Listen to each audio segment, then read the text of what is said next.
اللہ تعالیٰ عنہ کی بارگاہ میں حاضر ہوا۔ حاضر ہونے کے بعد منشا اور ارادہ نیک نہیں تھا۔ حاضر ہونے کے بعد کہا حضور میں آپ سے کچھ پوچھنا چاہتا ہوں۔ مولا کائنات نے فرمایا ٹھیک ہے پوچھو۔ مولا تو اس کی منشا کو یوں ہی سمجھ ہی گئے کہ یہ اس مقصد سے آیا ہے، کیونکہ یہ لوگ چہرے بھی پڑھ لیتے تھے اور دل بھی پڑھ لیا کرتے تھے، کیونکہ اللہ کے رسول صلی اللہ علیہ وسلم نے جس ذات کے حوالے سے یہ فرمایا ہو انا مدینۃ العلم وعلی بابها، میں علم کا شہر ہوں، علی اس کا دروازہ ہے۔ تو اتنا علم کہ جو چہروں کو پڑھ لے، جو دلوں کو پڑھ لے، اس ذات کا نام مولا کائنات علی شیر خدا رضی اللہ تعالیٰ عنہ۔ آیا اور سوال کیا کہ حضور اب بتائیں سب سے بڑا بہادر کون ہے؟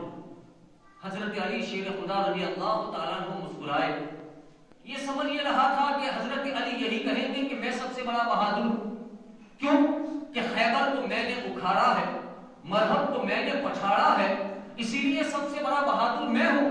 حضرت علی شیر خدا رضی اللہ تعالیٰ عنہ مسکرائے، اور مسکرانے کے بعد آپ نے جواب دیا کہ اے سائل سن، تو نے سوال کیا ہے کہ سب سے بڑا بہادر کون ہے، تو سب سے بڑا بہادر ابو بکر صدیق ہے۔ سبحان اللہ۔ اس نے کہا حضور وہ کیسے؟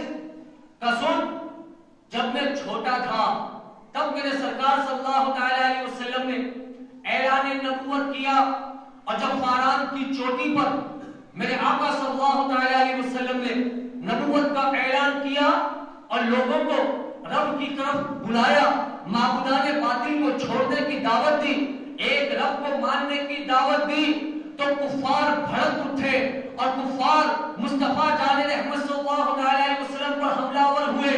اس وقت میں تو چھوٹا تھا، لیکن جو مصطفیٰ جان رحمت کے لیے ڈھال بن گیا اور جس نے سارے بار اپنے جسم پر لے لیے وہ ابو بکر صدیق ہی تھا۔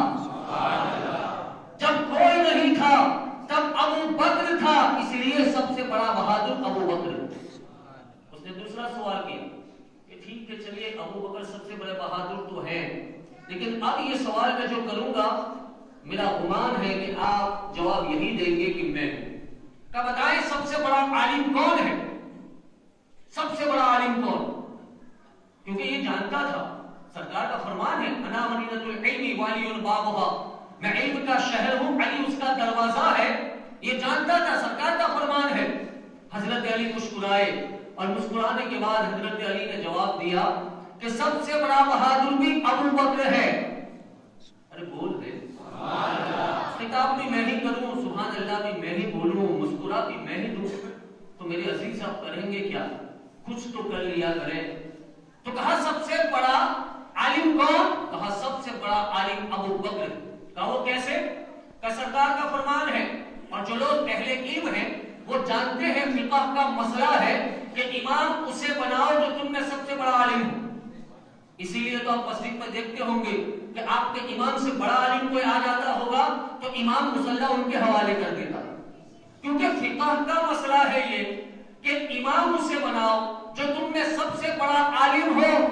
سن اس کی دلیل، حضرت ابن عباس اور میں نماز کا وقت ہو گیا، حضور اکرم صلی اللہ علیہ وسلم کے حجرے کے قریب پہنچے اور جانے کے بعد آواز دی کہ فدا کا امی و ابی یا رسول اللہ صلی اللہ علیہ وسلم، آقا میرے ماں باپ آپ پر قربان ہو، نماز کا وقت ہو گیا ہے، حضور تشریف لائے۔ آقا نے کوئی جواب نہیں دیا۔ دوسری بار ہم نے آقا کی بارگاہ میں عرض کیا کہ آقا نماز کا وقت ہو گیا ہے، آقا نے کوئی جواب نہیں دیا۔ تیسری بار ہم نے عرض کیا کہ آقا نماز کا وقت ہو گیا ہے، تو آقا نے جواب دیا مرو ابا بکر فلیسلم الناس، کہ ابو بکر سے کہو کہ وہ لوگوں کو نماز پڑھائے۔ ابو بکر سے کہو کہ وہ لوگوں کو نماز پڑھائے۔ ایسا بھی ہو سکتا ہے کہ حضور سرور کون و مکان صلی اللہ علیہ وسلم نے یوں ہی کہہ دیا ہو کہ ابو بکر سے کہو کہ وہ لوگوں کو نماز پڑھائے۔ صحابہ کرام نے یہی تصور کر لیا کہ حضور نے یوں ہی کہہ دیا ہوگا۔ اب یہ عام اجازت ہو گئی، کوئی بھی صحابی چاہے وہ نماز پڑھا سکتا ہے۔ تو ایک موقع ایسا پھر آیا، صحابہ کرام نے حضرت سیدنا فاروق اعظم رضی اللہ تعالی عنہ کو آگے کر دیا، ادھر صفیں درست ہو گئی، اقامت پڑھی جا چکی، ادھر عمر مصلی پر کھڑے ہو چکے، آپ نے تکبیر کے لیے ہاتھوں کو بلند کیا اور تکبیر کہہ دی، اللہ اکبر کہا، حضور کے حجرے کا پردہ ہٹا، حضور نے آواز دی کہ لا اے عمر نہیں، ارے تو مراد مصطفیٰ ہے، میرا ہی فرمان ہے کہ میرے بعد کوئی نبی ہوتا تو وہ عمر ہوتا، ارے عمر تجھے ہم نے رب سے مانگ کے لیا ہے، لیکن سن لے جس مصلی کے پاس ابو بکر کھڑا ہو اس مصلی پر کوئی امامت نہیں کر سکتا، اس مصلی پر کوئی امامت نہیں کر سکتا۔ پیغمبر تو نہ تھا لیکن پیغمبر جیسا لگتا تھا، پیغمبر تو نہ تھا لیکن پیغمبر جیسا لگتا تھا، وہ دریا تھا مگر گہرے سمندر جیسا لگتا تھا، وہ دریا تھا مگر گہرے سمندر جیسا لگتا تھا۔ اس نے کہا ٹھیک ہے چلیے سب سے بڑے عالم تو ابو بکر ہے، لیکن اب تیسرا سوال ہے، جواب آپ یہی دیں گے کہ میں کہ حضور سب سے بڑے سخی کون، امت میں سب سے بڑے سخی کا نام بتائیں، کیونکہ وہ جانتا تھا کہ حضرت علی رضی اللہ تعالیٰ عنہ کی سخاوت کا عالم کیا ہے۔ کہ حضور بتائیں سب سے بڑے سخی، کہا سب سے بڑا سخی ابو بکر ہے۔ کہ وہ کیسے؟ کہ حضور وہ دن جب آپ نے 3 روز مسلسل روزہ رکھا، پہلے دن سائل آیا آپ نے اسے دے دیا، دوسرے دن مسکین آیا آپ نے اسے دے دیا، تیسرے روز قیدی آیا آپ نے اسے دے دیا، یہاں تک کہ رب کی بارگاہ سے جبریل آ گیا، رب کا پیغام لے کے آ گیا۔ آپ کی سخاوت کا ذکر تو قرآن میں ہے۔ کہا سن سب سے بڑے سخی ابو بکر ہے، جبریل اگر رب کی بارگاہ سے میرے لیے آیا ہے تو ابو بکر کے لیے بھی آیا ہے، آیا ہے۔ کہا وہ کیسے؟ کہ تبوک کا موقع ہے، تبوک کا جنگ تبوک کا موقع، حضور سرور کون مکہ صلی اللہ علیہ وسلم نے اعلان کیا کہ میرے جانشینوں اب دین اسلام کو تمہارے مال کی ضرورت ہے، دشمن کثیر تعداد میں ہے، دشمن ہم پر حملہ ور ہونا چاہتے ہیں، ہم پر غالب ہونا چاہتے ہیں، اور ان پر غلبے کے لیے ہمیں تمہارے مال و دولت کی ضرورت ہے، اے میرے جانشینوں اللہ کی راہ میں دل کھول کے خرچ کرو۔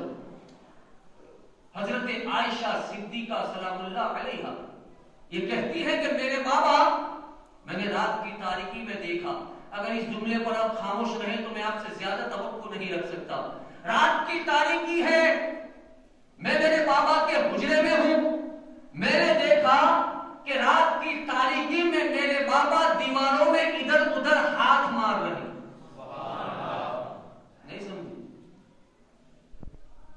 رات کی تاریکی میں میرے بابا دیواروں میں ادھر ادھر ہاتھ مار رہے ہیں۔ میں نے عرض کیا بابا جان کیا بات ہے، آپ رات کی تاریکی میں دیواروں میں اس طریقے سے کیوں ہاتھ مار رہے ہیں، کیا تلاش کر رہے ہیں؟ کہ سن بیٹا میں نے ایک سوئی یہاں پر رکھی ہوئی تھی، آج میرے محبوب کے دین کو مال کی ضرورت ہے، میں نہیں چاہتا کہ میرے محبوب کے دین کو مال کی ضرورت ہو اور ابو بکر کے گھر میں ایک سوئی تک رہ جائے، ایک سوئی تک رہ جائے، میں اسے تلاش کر رہا ہوں، میں نے اسے یہاں حفاظت سے رکھا۔ پھر میں نے دیکھا، حضرت عائشہ صدیقہ فرماتی ہیں میں نے دیکھا کہ پوری رات میرے بابا بے چین اور بے قرار رہے، پوری رات سو نہ سکے، اور ان کو دیکھنے میں بھی نہ سو سکی۔ صبح ہوتے ہی میں نے اپنے بابا جان کی بارگاہ میں عرض کیا بابا کیا بات ہے، کیا شے تھی، کیا فکر تھی جو آپ کو سونے نہیں دے رہی تھی؟ تو میرے بابا نے میری طرف دیکھا اور دیکھنے کے بعد فرمایا کہ آج میرے محبوب نے مال کو طلب کیا ہے، میرے محبوب کے دین کو مال کی ضرورت ہے، اور عائشہ میں دیکھ رہا ہوں کہ تو نے اتنا مہنگا لباس پہنا ہے، کہنے سبحان اللہ، تو نے اتنا مہنگا لباس پہنا ہے، میرے محبوب کے دین کو مال کی ضرورت ہے، جس انداز سے آج میرے محبوب نے مال کو طلب کیا ہے، لگتا ہے بڑا تگڑا مقابلہ ہے اور دشمن بڑا طاقتور ہے اور بہت مال کی ضرورت ہے، اور میں یہ دیکھ رہا ہوں کہ تو نے اتنا مہنگا لباس پہنا ہے۔ کہا بابا جان میں کیا کروں؟ کہا چادر اور لباس عائشہ فرماتی ہے کہ میں نے اپنا لباس اتارا، میرے بابا بازار میں گئے، اسے بیچ کے آئے، اس کی رقم کو جمع کیا، گھر کا سارا مال لیا، یہاں تک کہ کپڑے لتے سب کچھ لے لیا، وہ سوئی وہ تلاش کی اسے بھی لے لیا، ایک بڑا گٹھڑا تیار کیا اور اپنے جسم پر تاج کا لباس اوڑھا اور کیکر ببول کے کانٹے اپنے جسم پر لگائے۔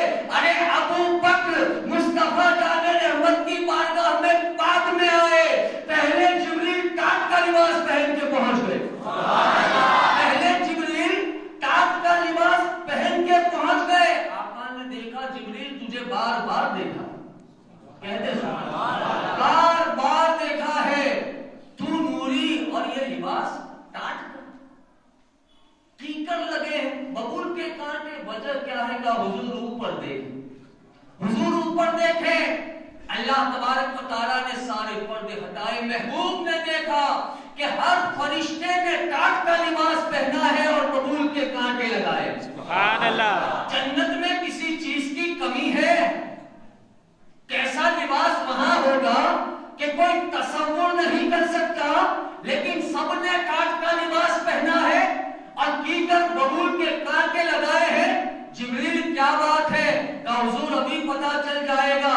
کچھ دیر کے بعد ابو بکر آئے، ایک بڑا سا گٹھڑا سر کے اوپر رکھا ہوا ہے، تاج کا لباس پہنا ہے اور ببول لگائے ہوئے سرکار کی بارگاہ میں آئے، آخر میں بیٹھ گئے اور گٹھڑا سب سے آگے کر دیا، آخر میں بیٹھے اور گٹھڑا سب سے آگے کر دیا اور بالکل خاموشی کے ساتھ نظریں جھکا کے بیٹھ گئے، سارا مال اللہ کے رسول کی بارگاہ میں رکھ دیا۔ آقا نے عمر سے یہ سوال کیا تھا کہ عمر کیا لے کر آئے ہو، لیکن ابو بکر سے یہ سوال ہوا کہ ابو بکر کیا چھوڑ کے آئے ہو، کیا چھوڑ کے آئے ہو؟ کہا آقا سب کچھ آپ کے لیے لے کر آیا ہوں، سب کچھ۔ کہا گھر والوں کے لیے کچھ نہیں چھوڑا؟ کہا یا رسول اللہ، آپ کے جواب کی ترجمانی ایک شاعر کرتا ہے کہ یا رسول اللہ، بلبل کے لیے پھول، شمع کے لیے پروانہ بس، ابو بکر کے لیے اللہ کا رسول بس۔ گھر اللہ اس کے رسول کو چھوڑ کے آیا، سب کچھ آپ کی بارگاہ میں۔ جبریل نے دھیرے سے آقا کی بارگاہ میں عرض کیا آقا رب کا پیغام۔ کہا جبریل سناؤ۔ کہا رب کا پیغام یہ ہے کہ ابو بکر سے پوچھئے کہ رب فرماتا ہے کہ میں اس سے راضی ہوں۔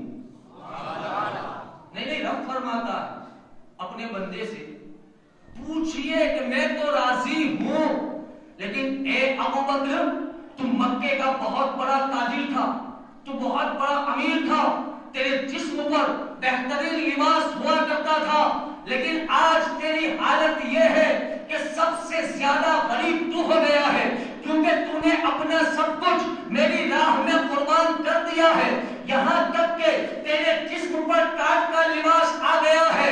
اے محبوب اپنے ابو بکر سے پوچھے، اپنے یار سے پوچھے کہ میں تو اس سے راضی ہوں، لیکن اس سے پوچھے کہ وہ اس حالت میں مجھ سے راضی ہے کہ نہیں۔ آقا نے فرمایا ابو بکر رب کا پیغام آیا ہے، جبریل لے کر آیا ہے اور رب پوچھ رہا ہے کہ وہ تجھ سے راضی ہے، لیکن تیرے جسم پر یہ ٹوٹا پھوٹا لباس ہے، کیا تو رب سے راضی ہے؟ ابو بکر کی چیخ نکل گئی اور ابو بکر جواب دیتے ہیں کہ آقا رب سے کہیے کہ میرے لباس کے چیچڑے کیا، اگر میرے جسم کی بوٹی بوٹی ہو جائے تب بھی میں اپنے رب سے راضی ہوں۔